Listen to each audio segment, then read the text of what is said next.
Ang sarap pala nitong gamitin kahit first time ko lang siyang testing. Ayos! Good! Grabe, sarap ng upo dito. Hello beloveds. Yan, medyo nakaporma tayo ngayon dahil may kukunin tayong motor. Nagpasama si Gob. Iwi daw natin yung motor niyang kukunin ngayong araw. Kaya tara, let's see kung ano yung kukunin niya. At i-vlog na rin natin kung ano yung motor na yun. Nakasama kayo sa vlog. Mga sisters natin. Si Pastor, wala. Dadaan natin si Pastor. Iwanan ko lang, madami akong dalang gamit. Dito na ako. Buksa, okay. Yo, wait a minute. Pira na unahan pa ako nito ah. Woohoo! Wala ba? Yun. Okay, panalo. Ha? Laki mo na ngayon ako. Kasi laki ka na ng daddy mo. Yan, nasundo tayo ni Gob. Hello! Panalo na tayo! Gawin na natin yung panalo bike. Woohoo! Sulit, panalo. Buti napalapit tayo. Kala ko tagig tayo eh. Hindi. Kasi sila hindi pa nila na-verify na meron na sila. Ngayon kanina lang. Oo, kanina lang. Ang ano, yung ano nga yung sa ano wala? May kawayan, may kawayan. Meron din. Pini-M din ako dahil pini-M ko sila Sabi niya, sir, meron na rin po, meron na po kaming PNP. Sabay-sabay pala talaga. Oo, sabay-sabay talaga. Kaya panalo. Tagumpay, malapit na. Abangan niyo yung papakita nating motor. Pira si Pastor talagang kulak Ayan po si Colonel B. Sabi ko na, si Ron ang nagpatagal May traffic dito, yung yung bus. Yan, kompleto na kami with Colonel B and Gob. Tignan mo yung bus dyan. Pinipilit nilang ipasok yung Woohoo! Dito na kami. Target lock. Dalawa yung puti, yung pala. Isa lang. Parang click lang yung isa. Tawanan ka naman yun. Ayun yung makulit. Yun ulit tayo, di tayo pinatulog na ilang linggo. Ano pa tayo? March 16, tapos ngayon March 6, tapos 16, 10 days din Woohoo! Yan na nga po, dumating na kami dito sa Motorstar at dumiretso na ako sa ADB 175. Tingnan natin yung itsura nito at yung mga specs niya. Let's go! Ito mga beloveds, ikutan natin yung motor. Yan, nakikita nyo ba yan? Ang laki ng harap niya, no? Parang mas malaki pa yata ito sa ADB 160 ng Honda. Ito yung grab bar niya. May lagayan na kagad ng box. Bibili ka na lang ng box at kakabit na lang. Yun, makakatipid tayo sa motor na to. Hindi na kailangan bumili ng bracket. Meron na kasi kagad. Sige, ikutan pa natin. Tingnan natin mabuti yung paligid. Yung buong motor. Yan, kung napapansin nyo, yung side mirror niya medyo hawig sa ADB 160. So, ito sa kabila, may nakalagay na sticker na 175. Tapos yung harap naman, ayan, parang wala siyang kamuka Kaya ayos yung ginawa ng Motorstar dito. Yan, pagmasdan pa natin ang itsura niya. Ayan ang taas ng kanyang windshield. Talagang hindi ka mabubugbog sa hangin dito. At eto naman beloveds, inupuan ko na. Grabe, sarap ng upo dito. Komportable. Pati yung manubela niya, sakto yung buka, hindi masyadong mahaba, hindi masyadong maikli, sakto. Tapos yung upuan ang lambot. Tapos abot pa ng paa ko yung sahig, hindi ako nakatingked dito. Palagay ko yung mga 5'3 at 5'4 yung height. Walang problema dito sa motor na to. Kahit adventure bike pa to. Eto nga pala yung bulsa niya, tingnan nyo. Meron pang charger yan. Meron dalawang slot na pwedeng saksakan. Isang Type-C at saka Type-A. Matindi talaga tong Motorstar na to. Dinalawa yung charger. Kaya kahit dalawa kayo ng partner mo, makakapag-charge kayo ng sabay. Ayos. Yun. Maandar na.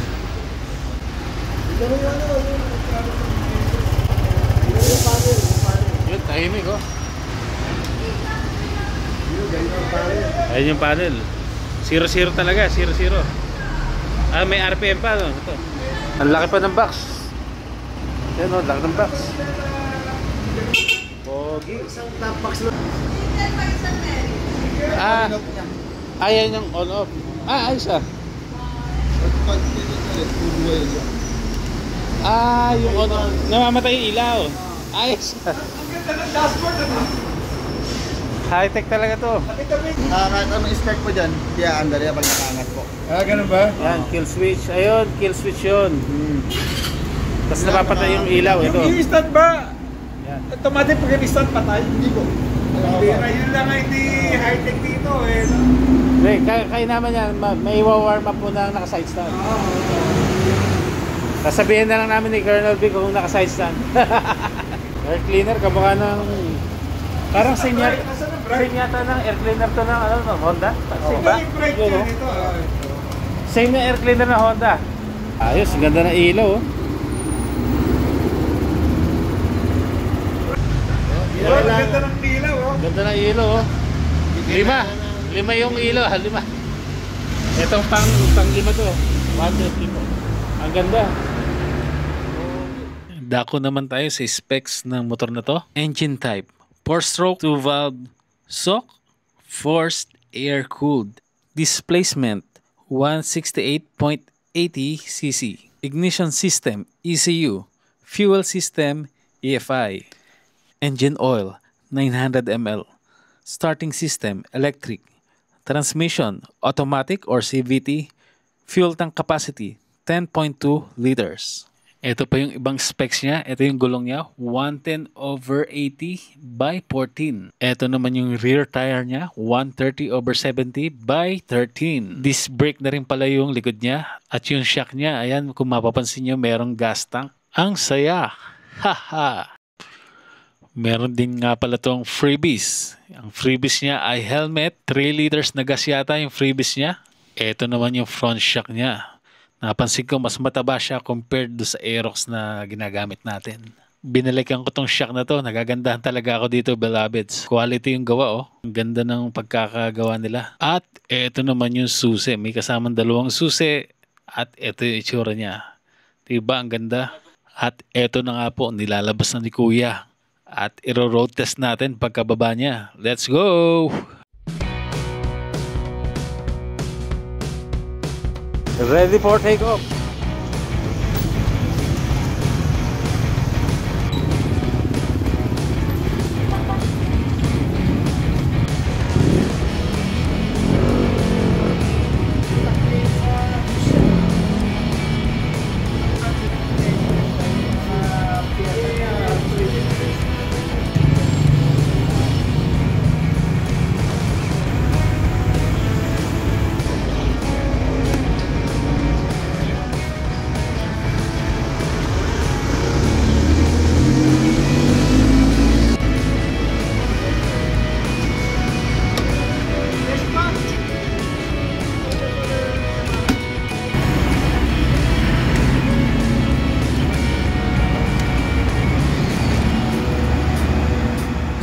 Yan, road test tayo, road test.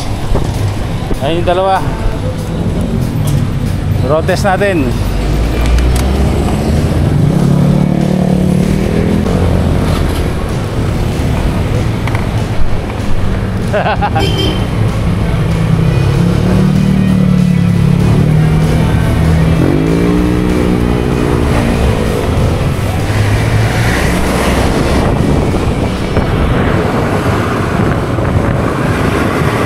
At eto na nga po, beloveds, tinesting ko na yung Motorstar 175 ADV. Ang sarap pala nitong gamitin. Kahit first time ko lang siyang na-testing, parang matagal ko na siyang gamit. Yung feeling na gamay mo na siya kagad. Meron talagang mga ganong motor, no? Yung first time mong ginamit, pero feeling mo matagal na kayong magkakilala. Kaya beloveds, comment below naman yung mga motor na nagamit nyo. Napakiramdam nyo matagal nyo nang gamay yung motor, pero first time nyo lang silang nagamit. Napahanga talaga ako sa handling ng motor na to.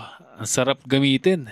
Pati yung comfort niya, panalo. Yung upuan pa lang, ang lambot na. Tapos yung suspension niya, grabe managtag. Parang kotse. Kaya nag-enjoy ako dito sa motor na to. Bilisan na nga natin uwi. Baka nainip na yung mga kasama natin. Let's go! At ayan na nga sila, nag-aabang. Excited nang i-celebrate yung bagong motor. Yeah. Baba. Kunin natin yung helmet. Pa, may pre-helmet pa. Oo nga, no? Asya mo sa iyo, sige, subukan mo. Hindi, ito na, papakita ko lang yung bisura. Camera. Woohoo! Ayos! Kaya lang, pagdala mo yan, parang...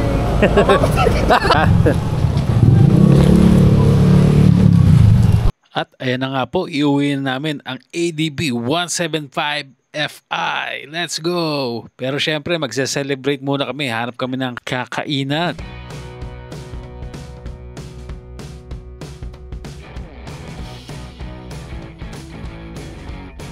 Dito sana kami sa Teodoros, kaso puno, ang haba ng pila, kaya hanap kami ng ibang kakainan. Habang naghahanap kami ng kakainan, enjoy ko muna tong motor na to bago iuwi sa may-ari. Grabe talaga handling ito, sarap i-banking.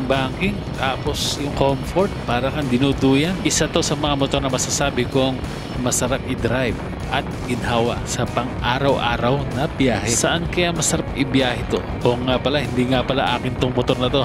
Kaya sa kaya niya to ibabiyahe. Abangan niyo na lang yung susunod nating vlog. Sigurado kasama to. Maglo-long ride kami or short ride para ma-break in to. At ayun na nga, dito kami napadpad sa Peppers. Tara, kain tayo! Ang sarap nito mga tropa, mga beloveds, oh. Yan, kakain muna kami nila Colonel B and Gob. Yan, ayun yung motor. Hello. Ayun yung motor. Yan, celebration sa bago nating adventure scooter. Na BMW. Yan, BMW. Bagong baby. May baby cakes na naman si Tito Teddy. Uy, laki pala na soup. Solid. Panalo dito, panalo. Lagyan namin dito. Paano? Magpapakabusog muna kami dito ni Colonel B. At salamat sa naglibre sa amin, si Gob. Paano? Kanya-kanya muna tayong kain. Salamat sa panonood at support at don't forget to follow Wonder Bay. Uwi na!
Successful po kami mga tropa.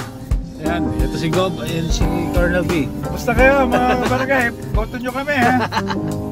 Successful na